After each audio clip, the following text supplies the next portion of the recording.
A dead man on a beach. No wallet. No ID. Every single tag cut out of his clothes by hand, like someone didn't want him found even after he was gone. It took 74 years to get close to his name. The clue that finally cracked it wasn't in the case file at all. It was a few strands of hair stuck in a plaster cast of his face, sitting in a museum drawer the whole time. This is the Somerton Man, and even with a name attached to him now, the actual mystery, why he was there, what killed him, and a 5-line code nobody has ever broken is still wide open. Let's go through what's actually known, because the real case is stranger than the podcasts make it sound. Start with the morning of December 1st, 1948. A man walking Somerton Beach, Curragh South of Adelaide, Australia, noticed someone lying against the seawall, legs crossed, one arm resting on the sand. They assumed the guy was drunk or asleep. A couple walking by the evening before had noticed the same figure and thought the same thing. A man stretched out, occasionally moving an arm, not doing much else. Nobody checked on him either time. By the time police arrived that morning, he was dead.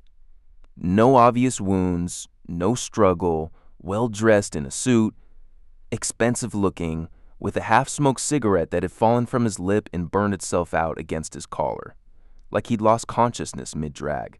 He looked to be in his 40s. Nobody in the area recognized him. He was carrying no wallet, no identification of any kind, and no cash beyond a small amount of change and a bus ticket. Here's where it starts getting strange. Every single label had been removed from his clothing, not torn off carelessly, cut out cleanly. From his coat, his trousers, his undershirt. One trouser pocket had been resewn with an unusual orange thread, a repair job, not factory stitching. In an era before universal barcoding, clothing labels were one of the main ways police identified a body. Somebody had made sure that wasn't going to work. The autopsy didn't help much either. His spleen was enlarged, his liver congested, both signs consistent with poisoning, but toxicology testing at the time found no trace of any known poison in his stomach or blood. The pathologist Dr. John Dwyer said on the record that he was convinced the death wasn't natural and suspected a barbiturate or a soluble hypnotic drug, something that could act fast and then break down before it could be detected by 1948-era lab equipment. One detail stuck out to investigators. There was no vomit anywhere on him or around him, which is unusual for most poisonings, where the body tries to reject the substance on the way down. He also had some physical features that didn't match a random drifter. His calf muscles were unusually well developed, described by the pathologist as some of the most defined he'd ever examined. His toes were oddly wedge-shaped, the kind of deformity you get from years of wearing narrow, pointed shoes. Combined, those two details made some investigators wonder if he'd been a dancer of some kind, professionally trained at some point in his life. That detail alone tells you this wasn't a nobody. Someone had spent years training that body for something specific. Weeks later, police found a brown suitcase in the cloakroom at Adelaide's Central Railway Station, checked in the day before the body was found. Inside were clothes, again with most labels removed, a stencil kit of the type used for stenciling ship cargo, a table knife cut down and sharpened into a short blade, and a spool of the same unusual orange thread used to repair his trousers. Whoever this man was, he'd been methodically erasing his own paper trail for at least a day before he died. Then, months later, during a fresh review of the body, a pathologist found something the original examination had missed. A tiny pocket sewn into the waistband of the dead man's trousers, meant for a fob watch, not something people usually check. Inside, it was a tightly rolled scrap of paper, 2 printed words on it, and an elegant typeface. Tamam Shud, Persian, roughly translating to "it is ended," or finished. It's the traditional closing phrase printed at the end of a specific book. The Rubaiyat of Omar Khayyam, an 11th century collection of Persian poetry that had been popular reading in the English-speaking world for decades.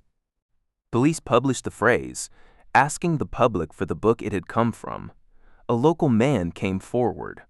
Weeks earlier, around the time of the death, he'd found a copy of the exact same edition of the Rubaiyat tossed into the back seat of his unlocked car, parked near the beach. The last page was torn out. Forensic examiners matched the torn edge of that missing page to the scrap of paper found on the body. It fit exactly. This was the man's copy.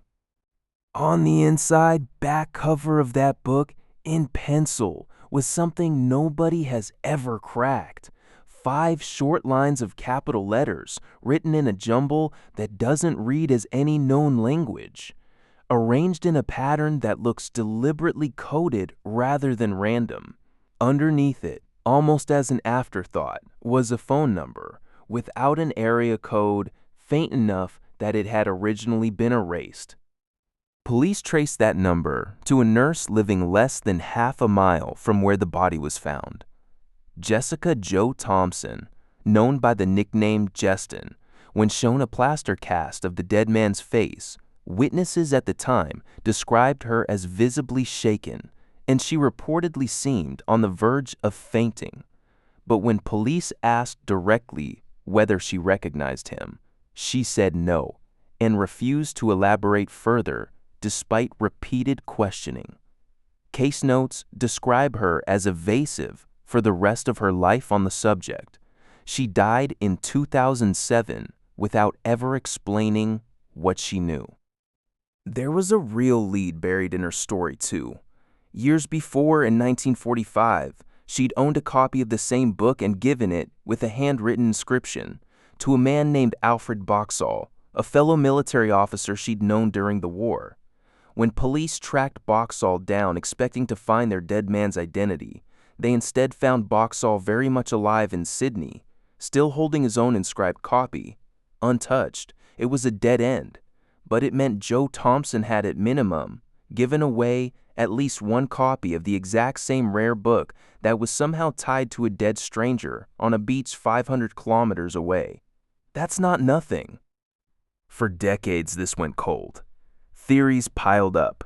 Cold War spy since Adelaide sat near Woomera, a highly classified British and Australian weapons and rocket testing range, and the death happened during a period thick with real espionage paranoia.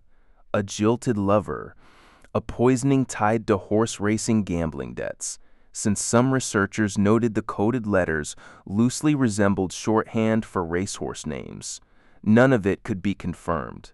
The case just sat there, one of the most examined unidentified bodies in the world, and still, nobody knew his name. Professor Derek Abbott, an engineer at the University of Adelaide, picked the case up as a personal obsession starting in the mid-90s, eventually spending decades pushing for permission to exhume the body for DNA testing. That approval finally came through, and in May 2021, the Somerton Man's remains were exhumed from Adelaide's West Terrace Cemetery. But the breakthrough that actually cracked it didn't even need the exhumation. Years earlier, a forensic odontologist had taken a plaster cast of the dead man's face and upper body for a facial reconstruction. That cast had been sitting in storage, and a handful of hair strands were still embedded in the plaster. Abbott, working with American forensic genealogist Colleen Fitzpatrick, extracted usable DNA from those hairs and ran it through the same kind of genetic genealogy technique police in the United States have used to crack serial killer cold cases, building out a family tree of roughly 4,000 relatives, branch by branch, until it converged. In July 2022, Abbott announced the name. Carl Charles Webb, an electrical engineer, an instrument maker born in 1905 in Melbourne. Public records show he had a difficult, largely disconnected life. a marriage that ended, and no close family ever formally reported him missing. Living relatives were later located and DNA matched, lending real weight to the identification. Though, as of the most recent reporting, South Australia's coroner has still not issued a final official confirmation closing the case file. Here's the part that keeps this from being a tidy ending, though, and it's worth being honest about. For years, one of the leading theories was that Joe Thompson's eldest son, Robin, born in 1947, was secretly the Somerton Man's biological child. Based on two genuinely rare physical traits the two shared: an unusual ear cartilage shape found in only 1 to 2% of people, and a specific pattern of missing teeth found in about 2% of people, together considered somewhere between a 1 in 10 million and 1 in 20 million coincidence. If unrelated, it looked like the strongest lead in the whole case. When Robin's own family DNA was eventually tested against Carl Webb's line, they did not match. That entire theory, despite the statistics, turned out to be a coincidence nobody has fully explained. So here's where the case actually stands today. We likely know his name. We don't know why an engineer from Melbourne, estranged from his family, showed up in Adelaide with every label cut from his clothes and a locker key to a suitcase full of a stranger's tools. We don't know what killed him, because no poison was ever confirmed in his body, only strongly suspected by the doctor who examined him. And that 5-line code, sitting in pencil on the back of a poetry book for over 75 years, has never been broken by a single cryptographer, amateur or professional, who's tried. Sometimes real history doesn't hand you a clean ending. Sometimes it hands you a name and leaves the rest of the questions sitting right where they always were. If you want more real, deeply researched mysteries like this one, subscribe, because there are a lot more stories like this waiting to be told properly.